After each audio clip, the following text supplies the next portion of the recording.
नमस्कार दोस्तों, स्वागत है आप सभी विद्यार्थियों का एक बार फिर से बायोमित्रा के इस ऑनलाइन एजुकेशन प्लेटफॉर्म पर। शिक्षा मनोविज्ञान हम पढ़ रहे थे और उसके अंदर दो क्लासें हमने पढ़ ली।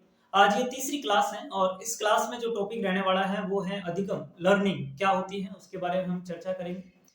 सबसे पहले अधिगम के अंदर कौन कौन सी चीजें हमें पढ़नी है एक बार मैं आपको थोड़ा सा बता दूं ताकि आपके दिमाग में एक मैप बन जाए और आपको पता चल जाए कि हमें क्या क्या चीजें इस टॉपिक में पढ़नी होती है। फिर अपन एक एक चीजों को उठाएंगे और उनको कवर करते जाएंगे, ठीक है। तो सबसे पहले हम जानेंगे अधिगम का अर्थ क्या है। इनको आप चाहे तो लिख भी सकते हैं कि कौन कौन से टॉपिक अधिगम में हमें पढ़ने होते हैं, ठीक है। तो सबसे पहले हमें क्या पढ़ना होता है, अधिगम का अर्थ क्या है। मतलब हम ये जानेंगे कि अधिगम होता क्या है, एक सामान्य परिचय इसका करेंगे। वो अधिगम की परिभाषा अपन कह सकते हैं कि सामान्य परिभाषा इसकी देखेंगे। दूसरी चीज हम इसके अंदर देखेंगे कि अलग अलग जो मनोवैज्ञानिक है उन्होंने अधिगम को कैसे परिभाषित किया, उनका जो कोटेशन है उसको देखने का प्रयास करेंगे। तीन चार मनोवैज्ञानिक हैं जिन्होंने अलग अलग प्रकार से इसकी परिभाषा दी, तो वो भी अपन देखने का प्रयास करेंगे। फिर तीसरा टॉपिक इसके अंदर लगता है, पहला अधिगम का सामान्य परिचय या अधिगम का अर्थ हो जाएगा। दूसरा, मनोवैज्ञानिकों के अनुसार अधिगम क्या है, उनके कोटेशन देखेंगे। तीसरी चीज हमें यहाँ पर देखनी है अधिगम की विशेषताएं। हम जानेंगे कि अधिगम की कौन कौन सी विशेषताएं होती है। लगभग 5 से 10 के आसपास विशेषताएं हैं जिनको अगर अपन जान लेंगे तो अधिगम हमारा पूरा क्लियर हो जाएगा। तो अधिगम की विशेषता पढ़ेंगे तीसरे नंबर पर। चौथे नंबर पे जो हमें टॉपिक पढ़ना है वो पढ़ना है अधिगम की सोपान, स्टेप, है ना। तो सबसे मतलब चौथे नंबर का टॉपिक हो जाएगा अधिगम की सोपान हमें पढ़ने हैं। उसके बाद हम पढ़ेंगे अधिगम के प्रकार, टाइप्स ऑफ लर्निंग, ठीक है। तो अधिगम के प्रकार के अंदर भी हमें क्या क्या पढ़ना है। देखो, सबसे पहले तो हम सामान्य प्रकार से वर्गीकृत करेंगे, है ना। एक जनरल कैरेक्टर जो है वो उस तरीके से वर्गीकृत कर देंगे।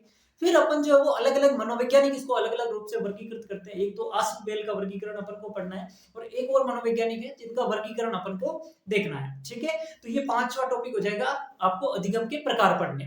फिर अपन को पढ़ने हैं अधिगम के सिद्धांत, और ये सबसे महत्वपूर्ण और इस टॉपिक का सबसे बड़ा टॉपिक है, जिसके अंदर अपन को अधिगम की जितनी भी थ्योरीज हैं उनको पढ़ना है। कितनी थ्योरी है, लगभग 10 से 12 थ्योरी है जो अलग अलग थ्योरी अपन को जाननी है, ठीक है। तो वो टॉपिक सबसे महत्वपूर्ण है। और लास्ट में एक इसमें टॉपिक लगता है अभिप्रेरणा क्या होता है, उसको भी अपन जानने का प्रयास करेंगे। तो ये मोटा मोटी इस चैप्टर के अंदर जो है वो चीजें अपन को जाननी है। अभी हम पहले इसका बेसिक जो इंट्रोडक्शन है वो ले लेते हैं, फिर धीरे धीरे इस चैप्टर में आगे की तरफ बढ़ेंगे। बस जितना मैं बता रहा हूँ उनको ईमानदारी से समझते जाओ और जितने मैं लिखवा रहा हूँ उनको नोट करते जाओ। फिर आपके पास एक ऑथेंटिक बुक होनी चाहिए, कोई भी अच्छी किताब होनी चाहिए। एक बार यहाँ से चैप्टर पढ़ लिया, उसके बाद वहां से आप रीडिंग लगा लीजिए, ठीक है। इतना काम आपको करना है। सबसे पहले यहाँ पर हमने लिखा है अधिगम। क्या होता है अधिगम, इसको सीखने का प्रयास करते हैं। अधिगम को इंग्लिश में कहते हैं लर्निंग। क्यों कह रहा हूं मैं ये, इसलिए ताकि आप एक इसका अर्थ जो है वो अच्छे से निकाल पाए। अधिगम जो होता है इसको इंग्लिश में हम कहते हैं लर्निंग, और लर्निंग का मतलब क्या होता है, सीखना। लर्निंग का मतलब क्या है, सीखना। यानी कि अधिगम को हम एक दूसरा वर्ड और दे सकते हैं जिसको कह सकते हैं सीखना। अब ये हमारे लिए आसान हो गया कि अधिगम मतलब सीखना, यानी कि सीखने की जो प्रक्रिया है वही अधिगम। सीखने की जो प्रक्रिया है, अभी जैसे आप मेरे सामने बैठ करके मनोविज्ञान को सीख रहे हैं, तो ये जो सीखने की प्रक्रिया है इसी को अपन क्या कहते हैं, अधिगम कहते हैं। बस ये थोड़ा सा टेक्निकल वर्ड है अधिगम। मनोवैज्ञानिक दृष्टि से देखें तो थोड़ा सा ऐसे लग रहा है कि अधिगम क्या होता है, लेकिन इसका सिंपल जो वर्ड होता है, सिंपल जो अर्थ होता है वो होता है सीखना, लर्निंग, ठीक है। अब इसकी परिभाषा क्या है उसको ध्यान से सुनो। मैं यहाँ पे 3 वर्ड बोलूंगा। सबसे पहले परिभाषा को आप सुन लो। अनुभव, अभ्यास और प्रशिक्षण। अनुभवों, अभ्यास और प्रशिक्षण के फलस्वरूप एक व्यक्ति के व्यवहार में आने वाले व्यापक और अपेक्षाकृत स्थायी परिवर्तन क्या होता है, अधिगम होता है। एक बार फिर से सुनेंगे परिभाषा। अनुभवों यानी कि एक्सपीरियंसेस, अभ्यास यानी कि प्रैक्टिस, और प्रशिक्षण यानी कि ट्रेनिंग।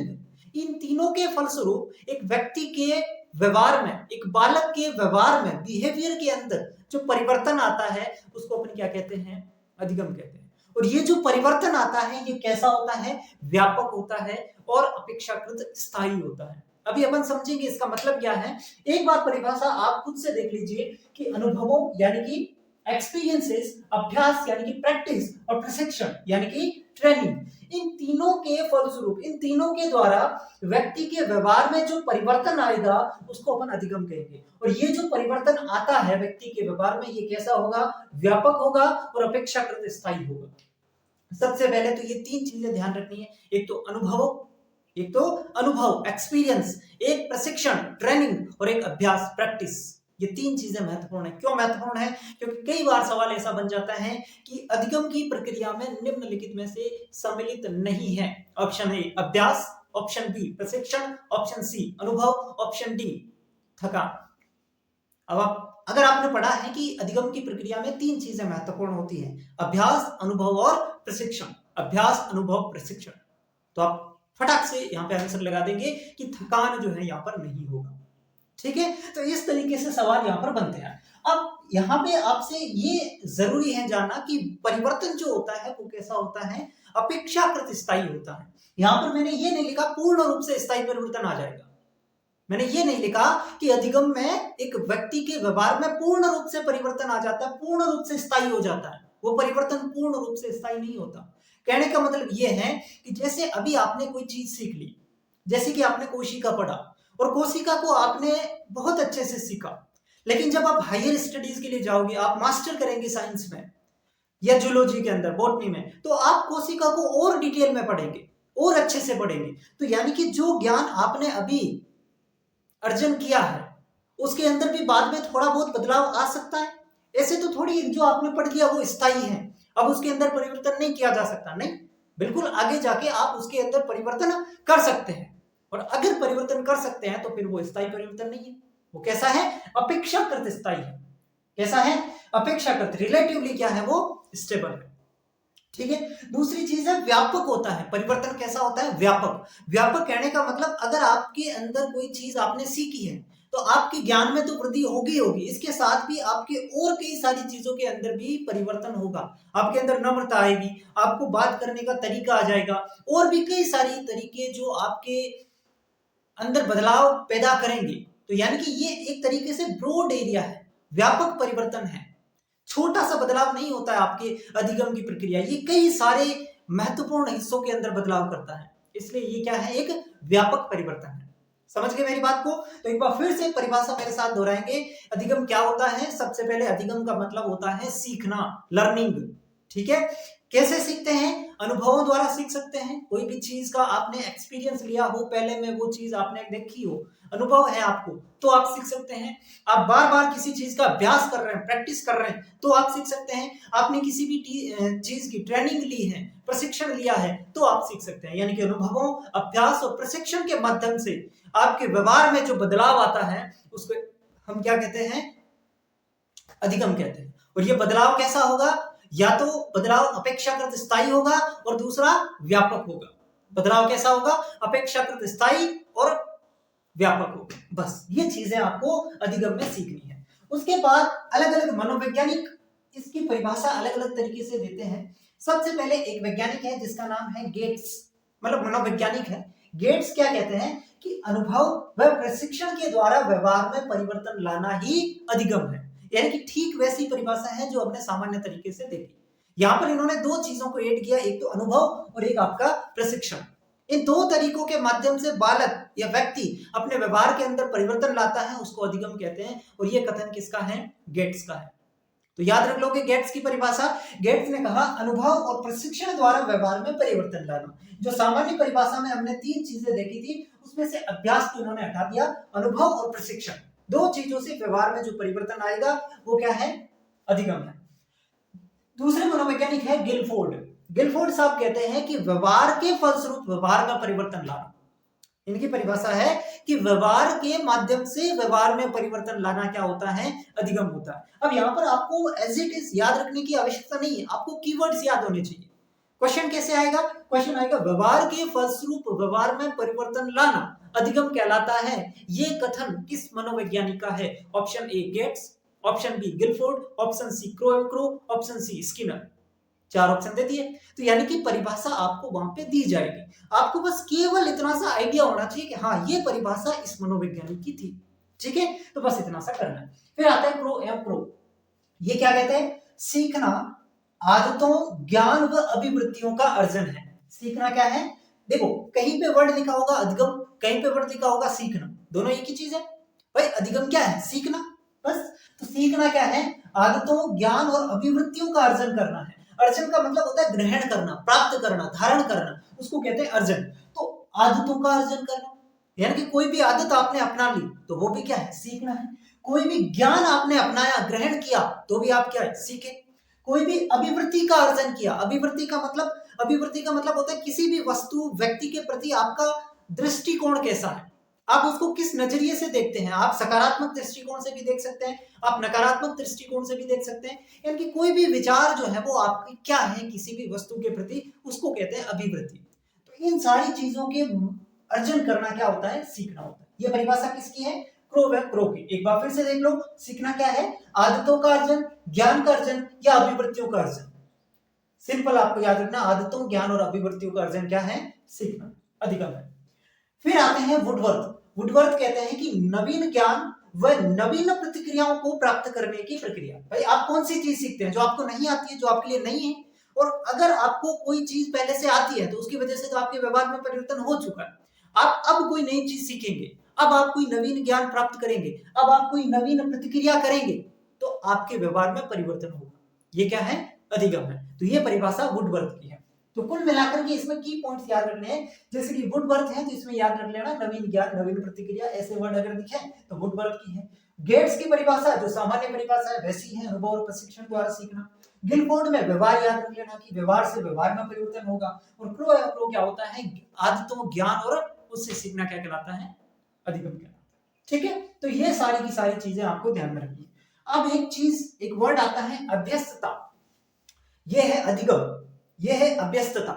अधिगम को इंग्लिश में कहते हैं लर्निंग और अभ्यस्तता को इंग्लिश में कहते हैं हैबिट या हैबिचुअल। ठीक है, हैबिट्स या हैबिचुअल।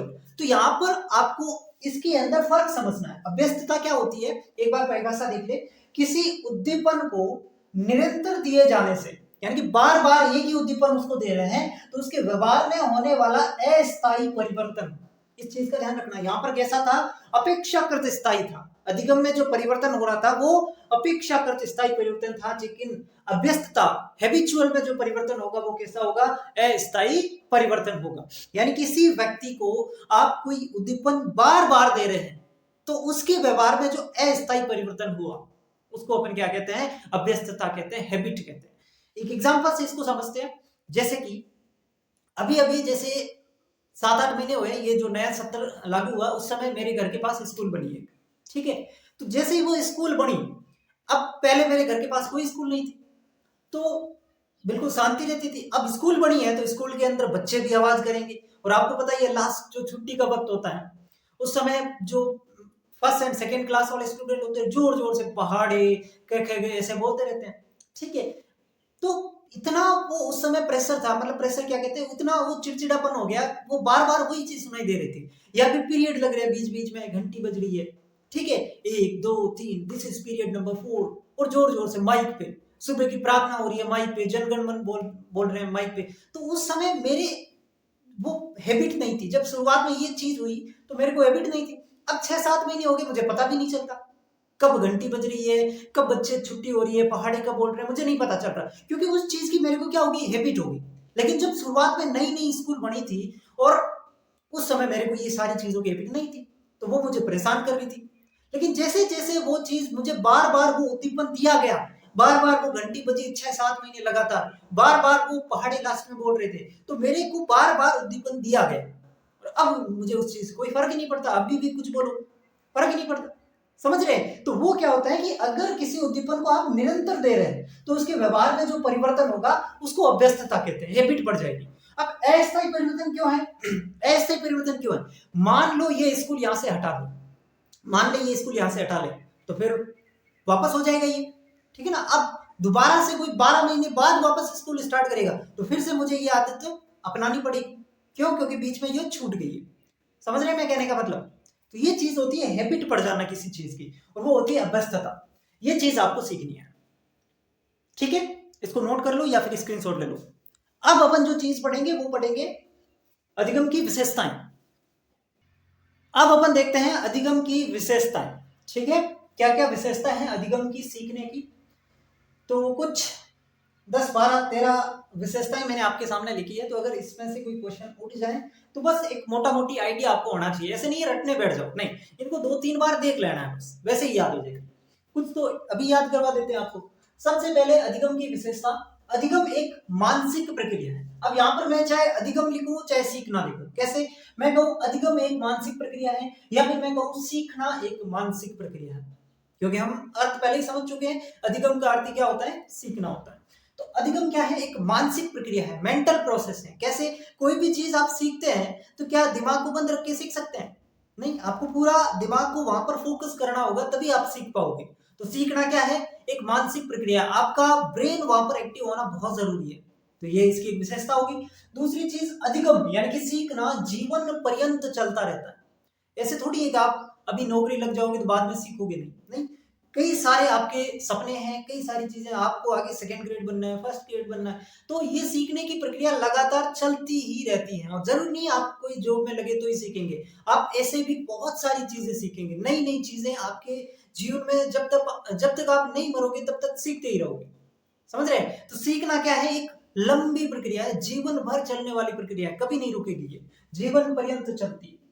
तीसरा है अधिगम व्यवहार में परिवर्तन करता है, पहले ही पढ़ चुके हैं, अधिगम से क्या होता है, बिहेवियर में चेंज होता है, व्यवहार में परिवर्तन करता है। अगला अगर अपन देखें, अधिगम क्या है, अनुभवों का संगठन है। हम किससे सीखते हैं, अनुभव से, अभ्यास से, प्रशिक्षण से, यानी कि जितने भी अनुभव हमने हमारे भूतकाल में देखे हैं, अनुभव किए हैं, अनुभव, वो सभी का संगठन क्या है, अधिगम। ठीक है, अधिगम एक उद्देश्यपूर्ण प्रक्रिया है, यानी कि आप कोई भी चीज सीख रहे हैं उसके पीछे कोई ना कोई आपका उद्देश्य है, आपका मोटो है। आप यहां पर क्यों सीख रहे हैं, क्योंकि आपको लैब असिस्टेंट बनना, तो आपका एक उद्देश्य है कि अगर आप ये चीजें सीखोगे तो आप लैब असिस्टेंट बनोगे, आपका जीवन सेटल हो जाएगा, आपका जीवन सफल हो जाएगा। तो एक उद्देश्य है ना, कोई भी चीज हम केवल तभी सीखते हैं जब उसके पीछे हमारा कोई उद्देश्य हो। ठीक है, तो इसलिए अधिगम क्या है, एक उद्देश्यपूर्ण प्रक्रिया है। अधिगम समायोजन में सहायक होता है।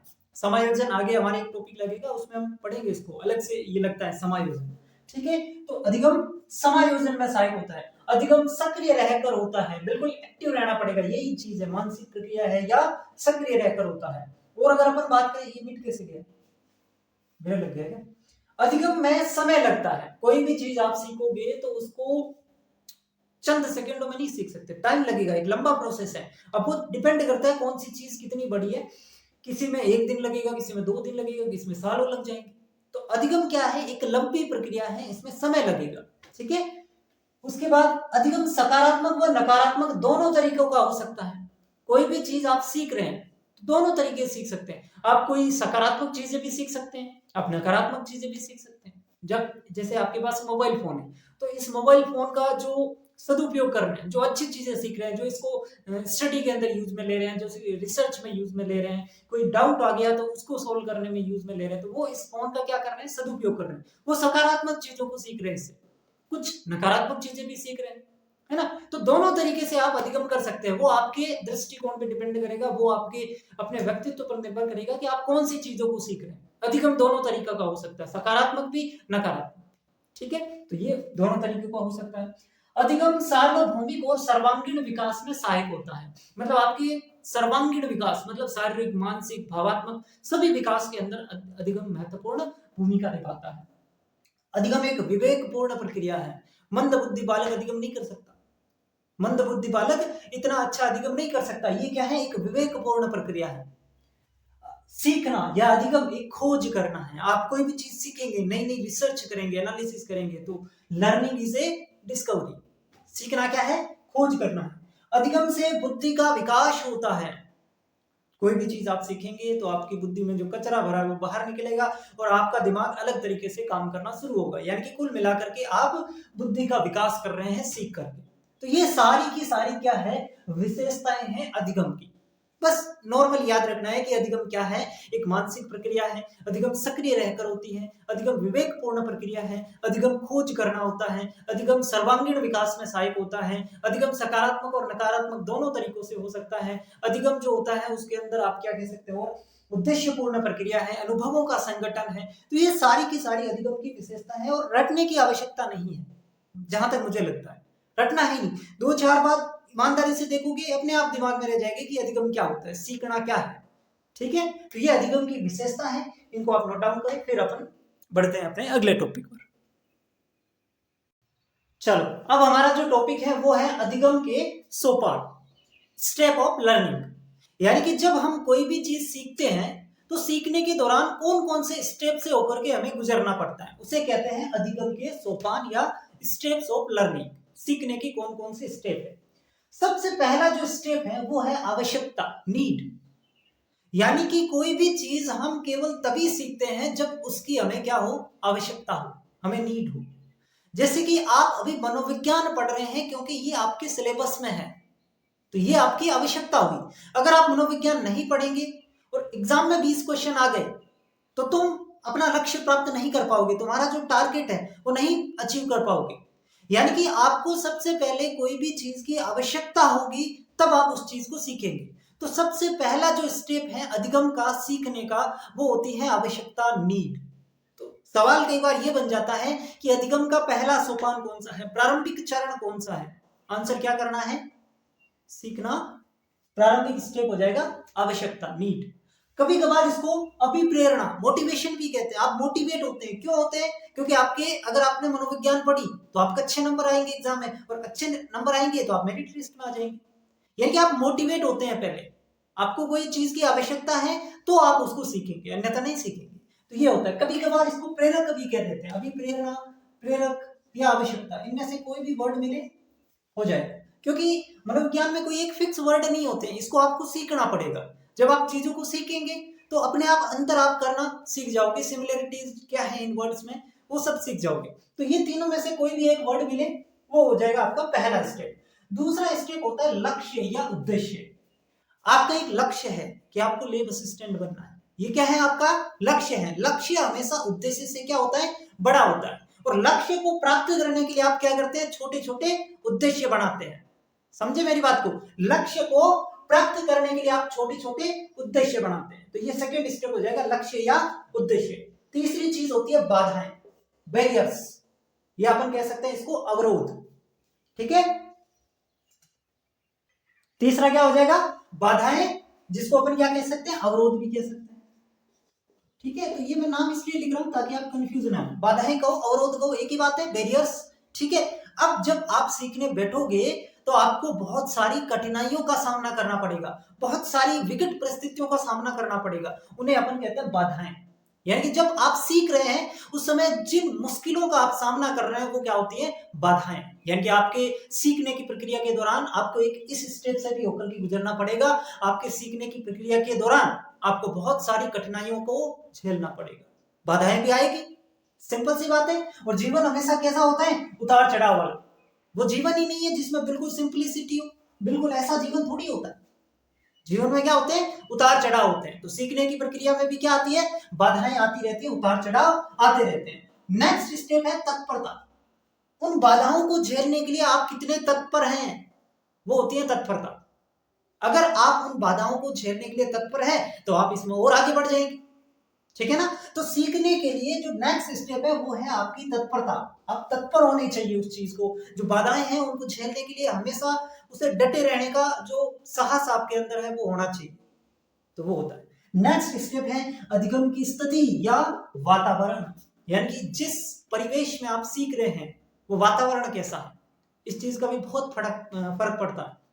आप एक ऐसे स्टडी रूम में पढ़ रहे हैं जहां पर चीजें इधर उधर बिखरी हुई है, कचरा पड़ा है, या फिर आपने कचरा साफ भी किया तो एक जगह कोने में इकट्ठा कर रखा है, वहां पे आपका मन नहीं लगेगा, वहां पे आप नहीं पढ़ पाएंगे, वहां पे आप कोई भी चीज नहीं सीख पाएंगे।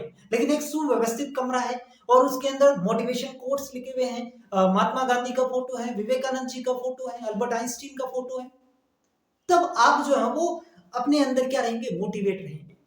यानी कि कुल मिलाकर के बात यह है कि जब भी आप सीख रहे हैं तो आपके आसपास का जो वातावरण है वो कैसा है, ये चीज बड़ी महत्वपूर्ण भूमिका निभाता है। नेक्स्ट स्टेप है, फिर आता है विभिन्न अनुक्रियाएं। अब जब आप सीखने बैठेंगे तो आप विभिन्न प्रकार की अनुक्रियाएं करेंगे, विभिन्न प्रकार की अनुक्रियाएं करेंगे। उस सीखने के लिए आप अपने अंदर ऐसे ऐसे प्रयास करेंगे ताकि आप वो चीजें सीखें, इसे कहते हैं अनुक्रिया करना। ठीक है, नेक्स्ट स्टेप होता है समायोजन, एडजस्टमेंट। आप जहां पे भी सीख रहे हैं आप अपने अंदर क्या करेंगे, समायोजन करेंगे, एडजस्टमेंट करेंगे। आप अपने आप को उस वातावरण के अनुसार ढालने का प्रयास करेंगे और इसे क्या कहते हैं, समायोजन। एडजस्टमेंट क्या होता है? अपने आप को वातावरण के अनुरूप ढालने की क्षमता, वही होता है समायोजन। तो ये नेक्स्ट स्टेप हो जाएगा। अगला हो जाता है अनुभवों का संगठन।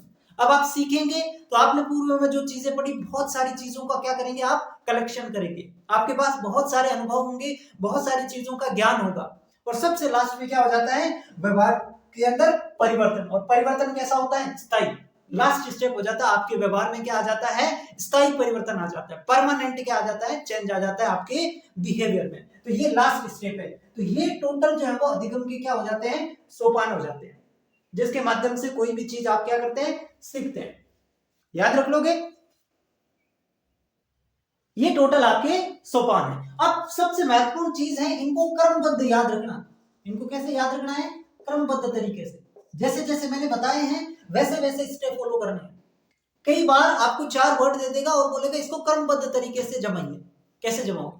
आपने उल्टे फुल्टे याद कर लिए, नहीं रखोगे, नहीं जमा पाओगे ना। तो कुल मिलाकर के ये क्रमबद्ध तरीके से याद होना चाहिए कि अधिगम के सोपान में सबसे पहला स्टेप होता है आवश्यकता, अभिप्रेरणा, प्रेरक। दूसरा स्टेप कौन सा हो जाएगा? लक्ष्य या उद्देश्य, गोल। तीसरा हो जाएगा बाधाएं, अवरोध, बैरियर जिसको कहते हैं। चौथा होता है तत्परता। पांचवा होता है अधिगम की स्थिति या वातावरण, लर्निंग इन्वायरमेंट। पांचवा हो जाता है विभिन्न अनुक्रियाएं, वेरियस रेस्पॉन्स। सातवां हो जाएगा पुनर्बलन, पुनर्बलन या समायोजन अपन कह सकते हैं, एडजस्टमेंट कह सकते हैं, इसको कहते हैं रिइंफोर्समेंट, कुछ ऐसा कहते हैं। फिर अनुभवों का संगठन और फिर व्यवहार में स्थायी परिवर्तन या लक्ष्य प्राप्ति। तो ये टोटल आपके स्टेप है। इनको क्रमबद्ध तरीके से याद रखना है और कोई ज्यादा डिफिकल्ट नहीं है, बस थोड़ा सा दिमाग लगाना है कि कौन कौन सी चीजें हमें सीखने के दौरान काम आती है। ठीक है, अब अपन नेक्स्ट पढ़ेंगे अधिगम के प्रकार। इनको नोट कर लो। तो अब जो हमारा नेक्स्ट टॉपिक है वो है अधिगम के प्रकार या टाइप्स ऑफ लर्निंग। ठीक है, अधिगम के प्रकार कौन कौन से होते हैं उसको हम देखेंगे। अब प्रकार भी अपन को 3 तरीके से पढ़ने हैं। एक सामान्य कौन कौन से प्रकार है, यानी कि सामान्य तरीके से हम अगर अधिगम को बांटे तो कौन कौन से प्रकार होते हैं वो देखेंगे। फिर दूसरा जो मोस्ट इंपॉर्टेंट है, रॉबर्ट गेने के अनुसार अधिगम के प्रकार। रॉबर्ट गेने ने अधिगम को कितने प्रकारों में बांटा और ये सबसे महत्वपूर्ण है, इसको अपन को सीखना है। और तीसरा जो है वो डेविड आसुबेल, एक मनोवैज्ञानिक है, उनके अनुसार जो है वो अधिगम के कितने प्रकार हैं। तो प्रकार को भी अपन 3 तरीके से पढ़ेंगे। एक सामान्य वर्गीकरण देखेंगे, फिर अपन रॉबर्ट गेने के अनुसार देखेंगे जो सबसे महत्वपूर्ण है, और तीसरा डेविड आसुबेल के अनुसार अधिगम के प्रकार कितने हैं। ठीक है, सबसे पहले अपन सामान्य वाला देख लेते हैं, फिर अपन आगे की बात करेंगे। सामान्य तौर से अगर अपन अधिगम को वर्गीकृत करें, क्लासिफाई करें, तो इसमें 3 प्रकार होते हैं। कितने प्रकार होते हैं अधिगम के? 3 प्रकार हो सकते हैं। एक तो होता है ज्ञानात्मक अधिगम, एक होता है ज्ञानात्मक अधिगम, दूसरा होता है भावात्मक अधिगम, तीसरा यहां पर हो जाएगा क्रियात्मक अधिगम। ये 3 प्रकार से हमने किसको बांटा है? अधिगम को। और कैसे बांटा है? सामान्यतः। सवाल ऐसे पूछे कि सामान्यतः अधिगम के कितने प्रकार होते हैं, तो आंसर क्या जाएगा? 3। सवाल ऐसे बन जाए रॉबर्ट गेने के अनुसार अधिगम के कितने प्रकार होते हैं? 8। तो सवाल कैसे पूछ रहा है उसके हिसाब से अपना आंसर जाएगा। ठीक है, 3 कौन कौन से? ज्ञानात्मक अधिगम, भावात्मक अधिगम और क्रियात्मक अधिगम।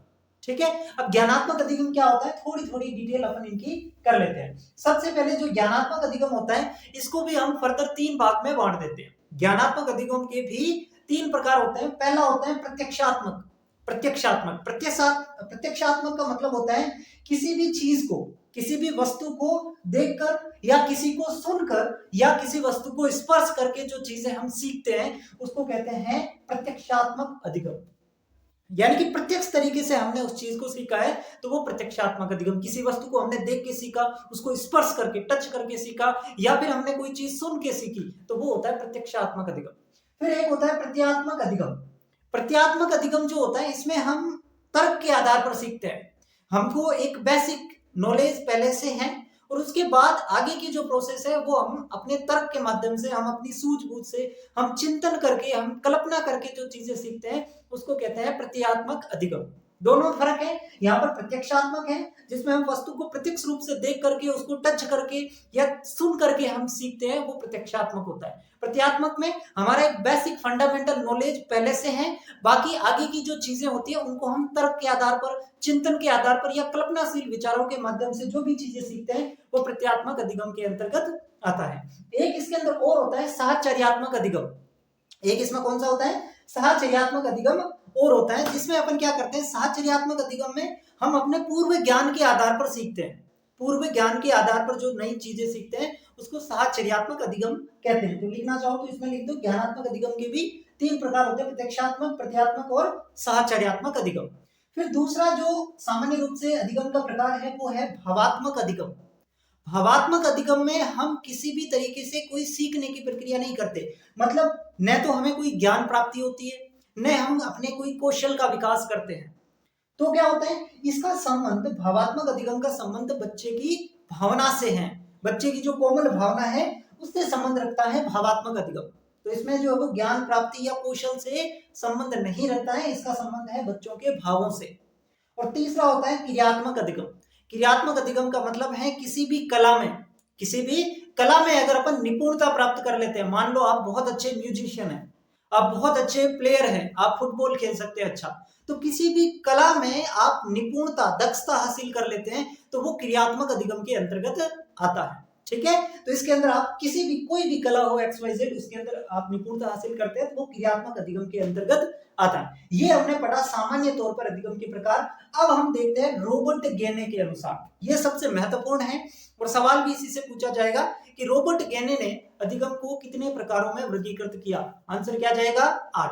ठीक है, 8 भागों में किसने बांटा, रॉबर्ट गेने ने बांटा। अब यहाँ पर रॉबर्ट गेने जो है ना, इनकी एक पुस्तक है कंडीशन ऑफ लर्निंग। याद रखना इसको कि अधिगम को 8 भागों में किसने बांटा, रॉबर्ट गेने। किसमें बताया ये चीजें, अपनी पुस्तक कंडीशन ऑफ लर्निंग। ठीक है, सीखने की शर्तें, हिंदी में बात करें तो सीखने की शर्तें, कंडीशन ऑफ लर्निंग। ये पुस्तक कब आई थी, 1965 के अंदर आई थी। तो एक वाक्य आपको ध्यान रखना है कि रॉबर्ट गेने ने अपनी पुस्तक कंडीशन ऑफ लर्निंग में अधिगम के 8 प्रकार बताए। ठीक है, नोट डाउन कर लो इसको। फिर आता है आपका कि 8 प्रकार कौन कौन से हैं, 8 प्रकार कौन कौन से हैं। तो यहां पर इन्होंने जो है वो सरल से जटिल की तरफ जो है वर्गीकृत किया है। जैसे जैसे अपन नीचे से ऊपर की तरफ जाएंगे ये सरल से जटिल होता जाएगा। मैंने लिखा भी है, जैसे जैसे अपन नीचे से ऊपर जा रहे हैं क्या हो रहा है, ये सरल से जटिल होता जा रहा है। पहले एक बार देख लेते हैं, सबसे निम्नतम स्तर जो है इसका जो प्रकार बताए उसमें सबसे निम्नतम स्तर का जो अधिगम होता है, निम्नतम स्तर का अधिगम का जो प्रकार है वो है संकेत अधिगम।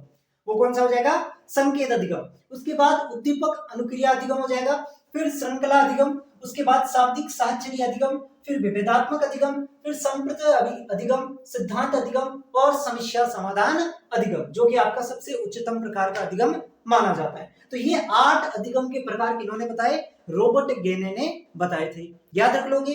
अब यहाँ पर अगर आपसे मैं पूछ लूं कि विभेदात्मक अधिगम के प्रतिपादक कौन है, विभेदात्मक अधिगम के प्रतिपादक कौन है, सर ये तो आपने बताया नहीं।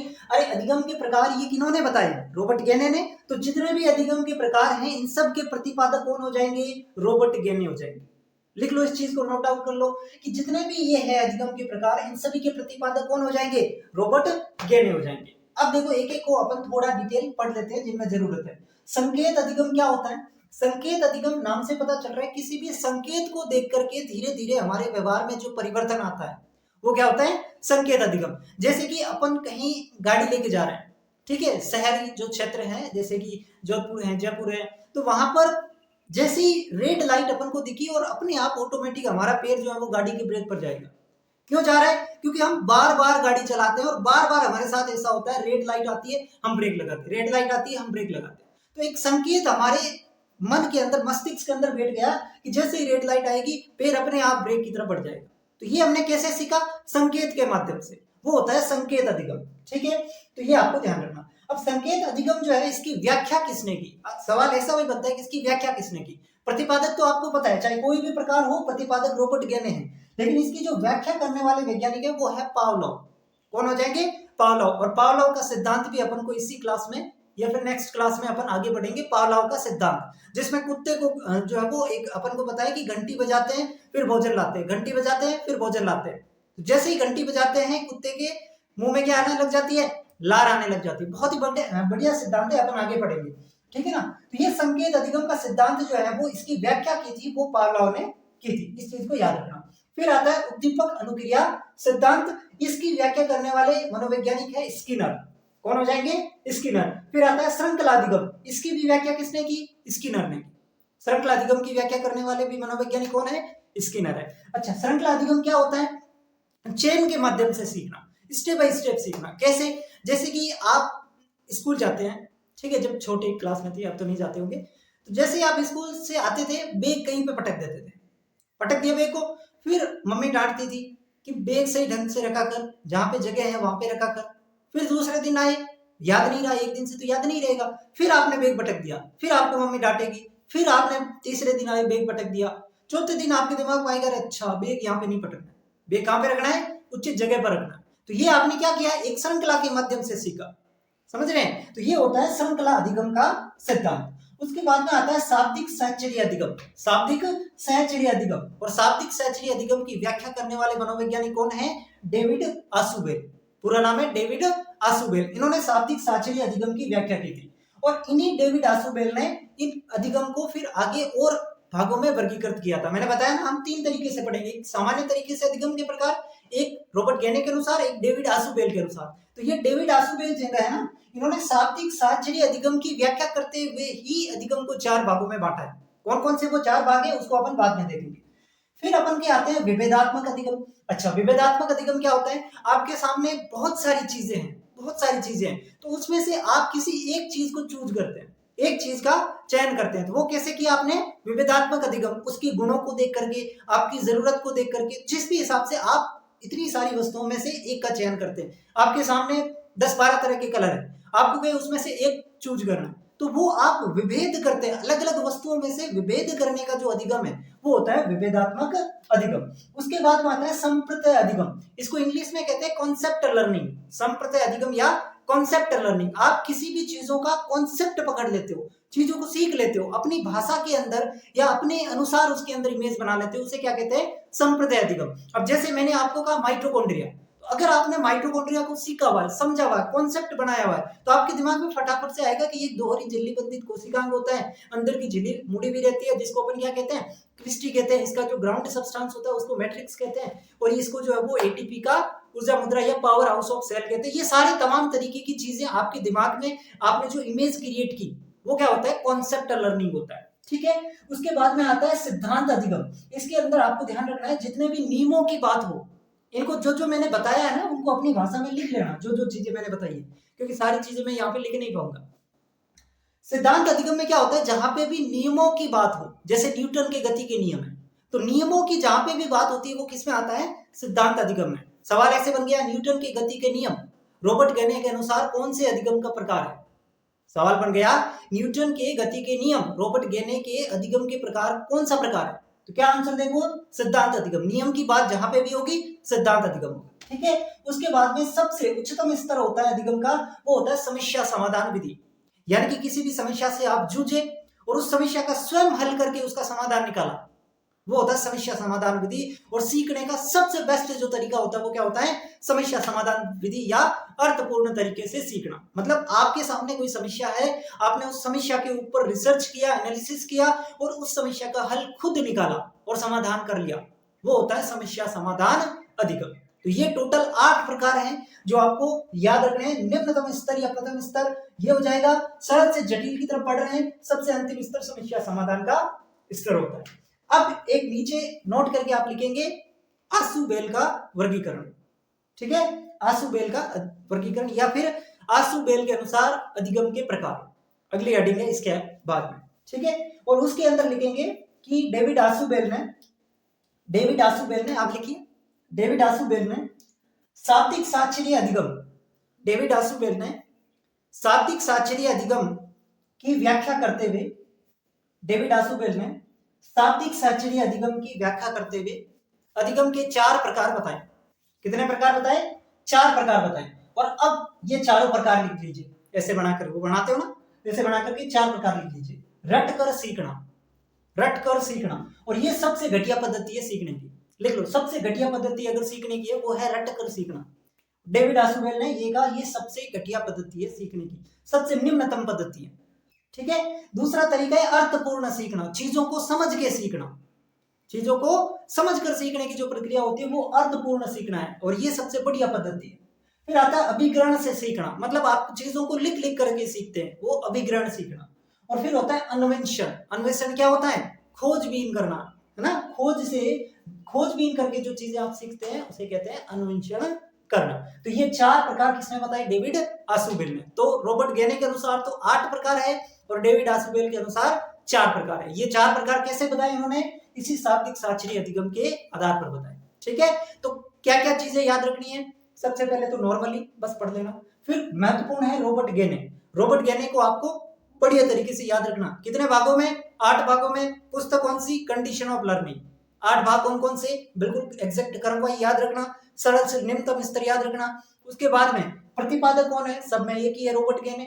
व्याख्या किसने की? तो मैंने बता दिया जो महत्वपूर्ण थी। इसमें पावलोव है, इन दोनों में स्किनर है और इसके अंदर आशुबेल। ठीक है, तो ये अधिगम के प्रकार है। अब जो नेक्स्ट टॉपिक है हमारा वो है अधिगम का स्थानांतरण यानी कि ट्रांसफर ऑफ लर्निंग। अधिगम स्थानांतरण क्या होता है और फिर अधिगम स्थानांतरण के कितने प्रकार हो सकते हैं उसके बारे में अपन पढ़ेंगे। सबसे पहले अधिगम स्थानांतरण होता क्या है? एक परिस्थिति में सीखा गया ज्ञान दूसरी परिस्थिति में प्रयोग करना, अप्लाई करना। एक स्थिति में एक विषय में जो आपने ज्ञान सीखा उस ज्ञान का दूसरी परिस्थिति में प्रयोग करना, इसे कहते हैं ट्रांसफर ऑफ लर्निंग। परिभाषा जनरली नहीं पूछते हैं, फिर भी यह परिभाषा मैंने आपको बता दी कि एक परिस्थिति में अर्जित मतलब प्राप्त किया गया, ग्रहण किया गया ज्ञान, प्रशिक्षण, ट्रेनिंग और अनुभवों का दूसरी परिस्थिति में, दूसरी सिचुएशंस में क्या करना? प्रयोग करना, उसको अप्लाई करना, उसे कहते हैं ट्रांसफर ऑफ लर्निंग, अधिगम स्थानांतरण। और यह परिभाषा किसने दी थी? सोरेनसन ने। तो सोरेनसन के अनुसार ये थोड़ी सी परिभाषा ध्यान में रख लेना कि एक परिस्थिति में अर्जित ज्ञान, प्रशिक्षण व अनुभवों का दूसरी परिस्थिति में प्रयोग करना अधिगम स्थानांतरण कहलाता है। अब अधिगम स्थानांतरण जो है वो कितने प्रकार का होता है? तो 3 प्रकार का अधिगम स्थानांतरण होता है। 3 प्रकार कौन कौन से हैं? सबसे पहले सकारात्मक स्थानांतरण, नकारात्मक स्थानांतरण और शून्य स्थानांतरण। 3 प्रकार का स्थानांतरण होता है, पॉजिटिव ट्रांसफर, नेगेटिव ट्रांसफर और जीरो ट्रांसफर, शून्य स्थानांतरण। तीनों प्रकार आपको याद होने चाहिए। सिंपल प्रकार है, पॉजिटिव, नेगेटिव और जीरो। अब सबसे पहले देखते हैं सकारात्मक स्थानांतरण क्या होता है। सकारात्मक स्थानांतरण क्या होता है पहले तीनों को समझ लेते हैं, फिर मैं इनकी परिभाषा आपको लिखवा दूंगा, आप लिख लेना। ठीक है, सकारात्मक स्थानांतरण का मतलब होता है कि एक परिस्थिति में सीखा गया ज्ञान या एक विषय में सीखा गया ज्ञान दूसरी परिस्थिति में सीखे गए ज्ञान में सहायक होता है। समझना ध्यान से, एक परिस्थिति या एक विषय में सीखा गया ज्ञान दूसरी परिस्थिति या दूसरे विषय में या विषय को सीखने में सहायक होता है। कैसे? जैसे कि आपने मैथ्स पढ़ ली, है ना, मैथ्स पढ़ ली, तो अब जब आप फिजिक्स पढ़ोगे तो फिजिक्स के अंदर वो मैथ्स वाला ज्ञान आपको बहुत काम आएगा, बहुत काम आएगा। अगर आपने मैथ्स पढ़ ली है तो मैथ्स वालों के लिए फिजिक्स आसान क्यों होती है? क्योंकि लगभग चीजें फिजिक्स में क्या होती है? मैथ वाली रिपीट होती है। तो अब एक परिस्थिति यानी एक परिस्थिति कौन सी होगी? मैथ में जो आपने चीजें सीखी, अब जब दूसरी परिस्थिति में आप कोई चीज सीख रहे हैं तो पहली वाली परिस्थिति वाली चीजें आपकी क्या कर रही है? सहायता कर रही है, आपको बेनिफिट कर रही है। अगर आपने मैथ्स पढ़ ली, अब आप फिजिक्स पढ़ रहे हैं, दूसरी परिस्थिति में ज्ञान सीख रहे हैं, तो पहले पढ़ी हुई चीजें आपका क्या कर रही है? सहायता कर रही है। इसे क्या कहते हैं? सकारात्मक स्थानांतरण। यानी कि एक परिस्थिति में सीखा गया ज्ञान दूसरी परिस्थिति में सीखे गए ज्ञान में या सीखने वाले ज्ञान में क्या करता है? सहायता प्रदान करता है।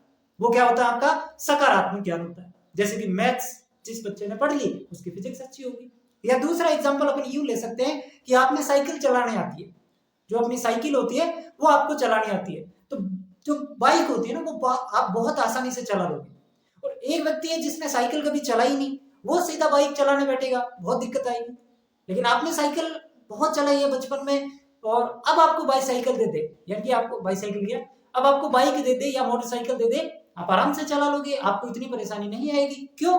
क्योंकि साइकिल चलाने में जो ज्ञान आपने सीखा वही की वही चीजें आपको मोटरसाइकिल चलाने में भी काम आती है। यानी कि पहले जो परिस्थिति में आपने ज्ञान सीखा वो दूसरी परिस्थिति में आपकी क्या कर रहा है? सहायता कर रहा है। तो इस प्रकार का जो ट्रांसफर होता है वो तो होता है सकारात्मक स्थानांतरण।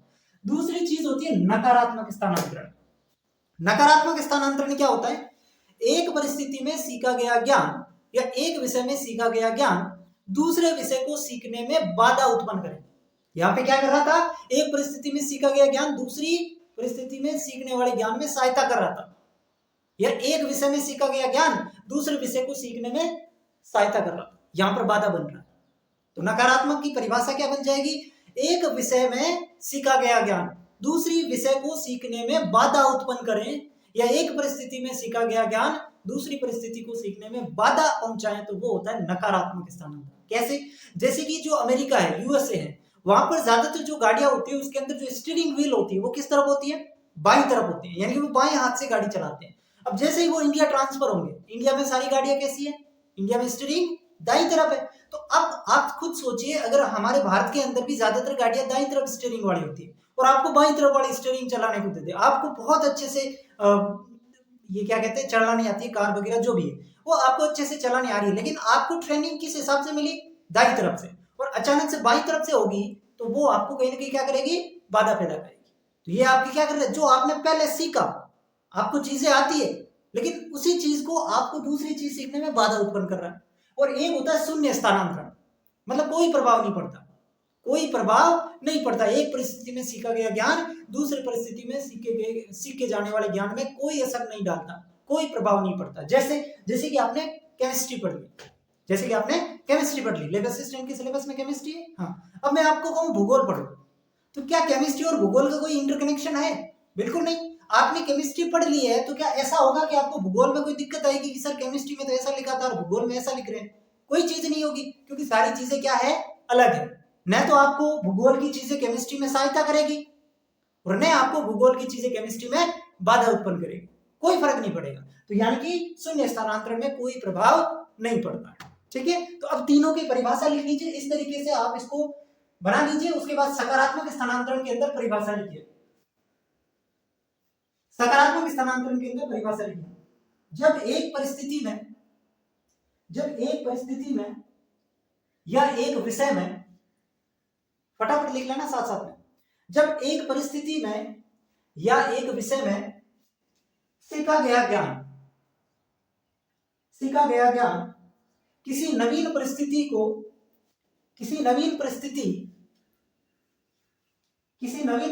या नवीन विषय को सीखने में सहायता प्रदान करे, किसी नवीन परिस्थिति या नवीन विषय को सीखने में सहायता प्रदान करे, उसे क्या कहते हैं? सकारात्मक स्थानांतरण। फिर उदाहरण लिख लो। मैथ्स पढ़ के फिजिक्स पढ़ना, साइकिल चलाने के बाद मोटरसाइकिल चलाना, उसके बाद लिख लो नकारात्मक स्थानांतरण क्या होता है? जब एक परिस्थिति में या एक विषय में सीखा गया ज्ञान, एक परिस्थिति या एक विषय में सीखा गया ज्ञान नवीन परिस्थिति या नवीन विषय के सीखने में बाधा उत्पन्न करे, नवीन परिस्थिति या नवीन विषय को सीखने में बाधा उत्पन्न करे, उसे क्या कहते हैं? नकारात्मक स्थानांतरण कहते हैं। ठीक है, और शून्य स्थानांतरण में क्या लिखोगे? कोई प्रभाव नहीं पड़ता। एक परिस्थिति में सीखा गया ज्ञान दूसरी परिस्थिति को सीखने में कोई प्रभाव नहीं डालता, एक परिस्थिति में सीखा गया ज्ञान दूसरी परिस्थिति को सीखने में कोई प्रभाव नहीं डालता। हाँ, इसमें नकारात्मक वाले में ये एग्जांपल भी लिख लेना ताकि समझ में आ जाए। मेन हमारा जो उद्देश्य है वो है चीजें समझ में आ जानी चाहिए। ठीक है, तो ये एग्जांपल इसमें लिख लेना और इसमें परिभाषा के बाद ये लिख लेना, ज्योग्राफी एंड केमिस्ट्री, ताकि चीजें आपके दिमाग में रहे। अब ये मैंने आपको, देखो ये तो इसका बेसिक इंट्रोडक्शन हो गया। अब कभी कभी वो अंदर घुस जाता है, सकारात्मक स्थानांतरण के भी अंदर घुस गया। तो ये सकारात्मक के फिर से कई प्रकार है। सकारात्मक स्थानांतरण जो है ना, नीचे हेडिंग लगा के लिख दो, सकारात्मक स्थानांतरण के प्रकार। अब उसमें भी कई प्रकार के होते हैं, पार्श्व या एक पक्षीय स्थानांतरण, द्विपार्श्व या द्विपक्षीय स्थानांतरण, लंबवत या फिर क्या कहते हैं इसको, लॉन्गिट्यूडनल कह सकते हैं। ठीक है, और फिर आता है क्षैतिज स्थानांतरण और अनुक्रमिक स्थानांतरण। ये किसके प्रकार हैं? सकारात्मक स्थानांतरण के। फिर से हमने 5 प्रकार बांट लिए। ठीक है, तो अब इनको एक एक करके अपन समझते हैं। जैसे कि पार्श्व या एक पक्षीय स्थानांतरण क्या होता है? पार्श्व या एक पक्षीय स्थानांतरण क्या होता है? किसी एक परिस्थिति में आपने कोई चीज सीखी और वैसी की वैसी दूसरी परिस्थिति में अप्लाई कर दी। जैसे कि आपने कक्षा के अंदर सीखा कि 10 में से 5 निकालने पर 5 बचते हैं। आपने क्लास में क्या पढ़ गया है? आपके स्कूल का जो लास्ट पीरियड था इंटरवल से, उसमें आपने सीखा कि 10 में से 5 निकालने पर 5 बचते हैं। और जैसे इंटरवल हुई, इंटरवल के अंदर आप दो दोस्त थे, एक दोस्त के पास 5 रुपए थे, मतलब दोनों के पास मिला के 5 रुपए थे। अब आप गए दुकान पे और 10 ट्रॉफियां लेके आ गए। 10 आप क्या लेके आ गए? ट्रॉफियां नहीं, टॉफियां, सॉरी, 10 ट्रॉफियां लेकर आ गए। अब एक ने कहा कि ये 5 तू ले ले, तो दूसरे के फटाक से दिमाग में आएगा 10 में से 5 मेरे को दे दी, मतलब इसके पास भी कितनी बची? 5। मतलब मामला क्या है? बराबर। यानी कि एक परिस्थिति में जैसा उन्होंने सीखा एज इट इज उन्होंने अप्लाई कर दिया, तो वो क्या होता है? एक पक्षीय होता है, पार्श्व होता है। एग्जाम्पल लिख लेना। फिर आता है द्विपार्श्व या द्विपक्षीय। द्विपार्श्व या द्विपक्षीय, इसमें क्या होता है? आपने एक अंग से कोई कार्य किया, एक अंग से आपने कोई कार्य करते हैं, उसका प्रभाव दूसरे अंग पे भी पड़ने लगे तो उसे क्या कहते हैं? द्विपार्श्व। द्विपार्श्व, बाइलेटरल, इंग्लिश में बाइलेटरल या द्विपक्षीय। फिर आता है लंबवत। लंबवत का मतलब होता है अपने ज्ञान को निम्न स्तर से उच्च स्तर की तरफ ले जाना, निम्न स्तर से उच्च स्तर की तरफ ले जाना। जैसे कि आपको साइकिल चलानी आ रही है, आप गाड़ी चलाना सीख गए, तो कहीं ना कहीं वो चीज काम में आएगी। आपने साइकिल चलाना सीखा, आपको बैलेंस बनाना आ रहा है, आपको जो है वो पता चल रहा है कि किस एंगल से चलानी, क्या पद जो भी है, ठीक है। मतलब आप निम्न स्तर से उच्च स्तर की तरफ ज्ञान प्राप्त करते हैं, वो लंबवत होता है। क्षैतिज का मतलब क्या होता है? जैसे गणित का प्रयोग फिजिक्स में कर रहे हैं, तो गणित और फिजिक्स दोनों क्या है? अलग अलग विषय है। गणित और फिजिक्स दोनों वैसे तो अलग अलग विषय है। यहाँ पर लंबवत में क्या हो रहा है? एक ही विषय में आप ज्ञान कर रहे हैं। जैसे कि मैंने कहा, आप बायोलॉजी के अंदर पहले न्यूक्लिक एसिड पढ़ेंगे, पहले न्यूक्लिक एसिड का ज्ञान आपको प्राप्त होगा, तब आप ट्रांसक्रिप्शन पढ़ेंगे, अनुलेखन उसके बाद पढ़ेंगे।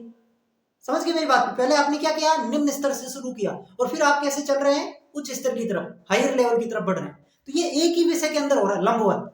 क्षैतिज में क्या होगा? दो अलग अलग विषय में, एक फिजिक्स है, एक मैथ है। मैथ के अंदर जो चीजें पढ़ी वो फिजिक्स में काम आ रही, तो ये कैसा हो रहा है? क्षैतिज स्थानांतरण हो रहा है। लंबवत में क्या होता है? एक ही विषय के अंदर जो है वो आप निम्न स्तर से उच्च स्तर की तरफ बढ़ रहे हैं, एक ही विषय में। यहाँ पर दो अलग अलग विषय हैं। फिर आता है अनुक्रमिक, सिक्वेंशियल। अनुक्रमिक में क्या होता है? स्टेप बाय स्टेप चीजों को सीखना। स्टेप बाय स्टेप अगर आप चीजों को सीखते हैं तो उसे क्या कहते हैं? अनुक्रमिक कहते हैं, ठीक है। जैसे कि गणित के अंदर पहले आप क्या सीखेंगे? गिनती सीखेंगे, ठीक है। उसके बाद आप जोड़ सीखेंगे, गुणा सीखेंगे, ठीक है। फिर पहाड़े सीखेंगे, फिर भाग सीखेंगे, और फिर बड़ी बड़ी समीकरणों को हल करना सीखेंगे। तो आप क्या कर रहे हैं? स्टेप बाय स्टेप आगे बढ़ रहे हैं, तो वो होता है अनुक्रमिक स्थानांतरण। और ये सारे के सारे प्रकार किसके हैं? सकारात्मक, ठीक है। तो ये थे आपके अधिगम स्थानांतरण के प्रकार। अब अपन नेक्स्ट जो चीजें हैं वो क्या पढ़ेंगे? नेक्स्ट इसके अंदर अपन को पढ़ना है एक तो, हाँ, अधिगम के सिद्धांत, एक छोटा सा टॉपिक है, वो अपन कवर कर लेते हैं। तब तक आप इसको नोट डाउन करिए, ठीक है। ये कुछ सिद्धांत है अधिगम स्थानांतरण के, तो सिद्धांतों के नाम और उनके प्रतिपादक कौन है वो थोड़ा सा ध्यान रख लेना। समान तत्वों का सिद्धांत जो है इसके प्रतिपादक है थॉर्नडाइक। सामान्यीकरण का सिद्धांत इसके प्रतिपादक है जड। दो तत्व का सिद्धांत स्पीयरमैन ने दिया था। दो तत्व सिद्धांत मतलब बुद्धि जो है वो दो प्रकार की होती है, एक सामान्य बुद्धि और एक विशिष्ट बुद्धि। ये बुद्धि जब अपन चैप्टर पढ़ेंगे उसके अंदर इसको पढ़ेंगे। एक आदर्शों का सिद्धांत है, ये आपके बागले ने दिया था। तो ये आपको ध्यान रखना है कि अधिगम स्थानांतरण के अंदर कौन कौन से सिद्धांत आते हैं और उनके प्रतिपादक कौन से, ठीक है। तो आज की क्लास में अपन इतना ही रखते हैं। पहले तो मैं ये सोच रहा था जो अधिगम के जितने भी सिद्धांत है, थ्योरी है 10 से 12, उसको भी मैं इस क्लास में कराऊं, लेकिन अब मुझे लग रहा है कि ये क्लास ऑलरेडी 1 घंटे के आसपास हो गई है और उन चीजों को पढ़ाने में मुझे 2 से ढाई घंटे लगेंगे, तो फिर 3.5 घंटे की क्लास मुश्किल हो जाएगा थोड़ा सा। तो उसको अपन नेक्स्ट क्लास में कवर करेंगे। और आज अपन जो चीजें पढ़ रहे हैं उनको आप नोटबुक के अंदर जहां पे भी आप नोट डाउन करके रखिए, शॉर्ट के अंदर चीजें बताइए। उसके बाद जो है वो आप बुक से जो है वो कोई भी रेफरेंस मान के आप उसको थोड़ा विस्तार से पढ़ सकते हैं, क्योंकि हम यहाँ पर चीजें लिमिटेड रखते हैं। मेरा प्रयास ये है कि आपको एक कॉन्सेप्ट दे दूं, आपको एक प्रयास कर लूं ये कि चीजें आप सीख जाएं, उसके बाद तो आप खुद पढ़ना सीख जाओगे, ठीक है ना। तो मोटा मोटी आइडिया मैं आपको दे रहा हूँ, उसके बाद आप बुक से या कहीं से भी प्रयास कर सकते हैं। बाकी चीजें इनफ है। और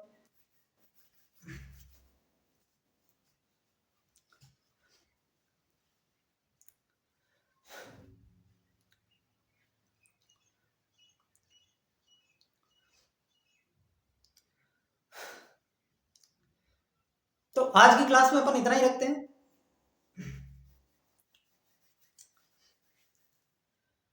आज की क्लास में अपन इतना ही रखते हैं। वैसे तो मैं ये सोच रहा था जो अधिगम के सिद्धांत है उसी को इसमें ही कवर करवा दूं, लेकिन फिर बहुत लंबी क्लास हो जाएगी। ऑलरेडी ये 1 घंटे के आसपास हो चुकी है और उन सिद्धांतों को पढ़ाने मुझे 2 से ढाई घंटे लग जाएंगे।